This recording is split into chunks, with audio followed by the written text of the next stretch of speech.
আসসালামু আলাইকুম। আজকে আমরা প্রথম শ্রেণীর ইংলিশ সাবজেক্টের 47 পৃষ্ঠার যে কবিতাটা আছে সেটা নিয়ে আলোচনা করব।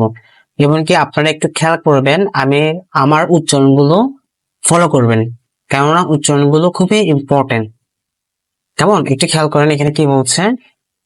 তো এখানে যে কবিতাটার নাম দেওয়া আছে অর্থাৎ রাইম, রাইম অর্থ কবিতা। কেমন, তো রাইমকে আবার পয়েমও বলা হয়। রাইম আর পয়েম একই কথা, পয়েম মানেও কবিতা, রাইম অর্থ কবিতা বা ছড়া। তো একটু খেয়াল করি এখানে কবিতার নামটা কি বলা হয়েছে, 1 2 3 4 5, অর্থাৎ কবিতার নামটা হচ্ছে কি 1 2 3 4 5। আচ্ছা, এটা হচ্ছে আমাদের কবিতার নাম বা টাইটেল। এখন দেখেন আমরা কবিতাটা পড়ছি। প্রথম আমি ইংলিশটা পড়ে দিব, তারপরে বাংলাটা আমি বুঝিয়ে দিব। একটু খেয়াল করেন এখানে কি বলছে। 1 2 3 4 5. Once I caught a fish alive. 6 7 8 9 10. Then I let it go again. তো এখন দেখেন আমি আবার বলছি, তারপরে বাংলার অর্থ সহ বলে দিব। কেমন, একটু খেয়াল করেন। 1 2 3 4 5. Once I caught a fish alive. 6 7 8 9 10.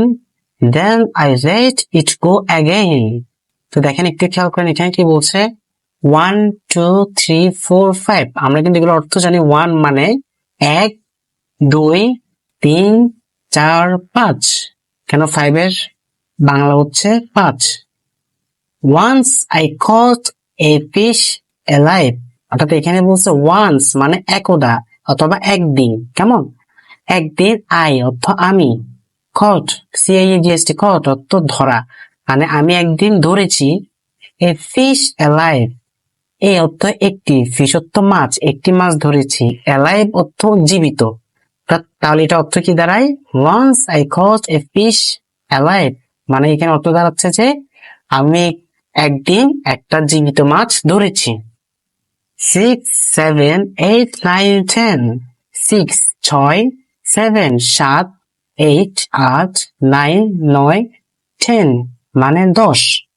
দেন তারপর I let it go again, go অর্থ যাওয়া বুঝাবে, again অর্থ আবার।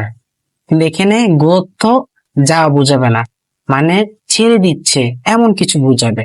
তো দেখেন এখানে অর্থটা কি দাঁড়ায়, দেন তারপর I অর্থ আমি, let it go again, আমি আবার এগুলো ছাড়িয়ে দিই অর্থাৎ ছেড়ে দিই। মানে কি ছেড়ে দেয়, যেহেতু সে মাছ ধরেছে, মানে একটা জীবিত মাছ ধরেছে। তারপরে 6 7 8 9 10, তারপর এটা বলে সে কি করলো, then I let it go again, তারপর সে আবার কি করলো, মাছটি ছেড়ে দিল। আশা করি বুঝতে পেরেছ আজকে এই কবিতা দ্বারা কি বুঝাতে চেয়েছেন। তো এরকম আরো অনেক ভিডিও ক্লাসগুলো পাওয়ার জন্য অবশ্যই আমাদের চ্যানেলটি সাবস্ক্রাইব করে রাখবা। যদি ভালো লাগে কমেন্ট সেকশনে জানাবা। তো আজকে এত পর্যন্ত, সবাই ভালো থাকবেন, সুস্থ থাকবেন। আসসালামু আলাইকুম ওয়া রাহমাতুল্লাহ।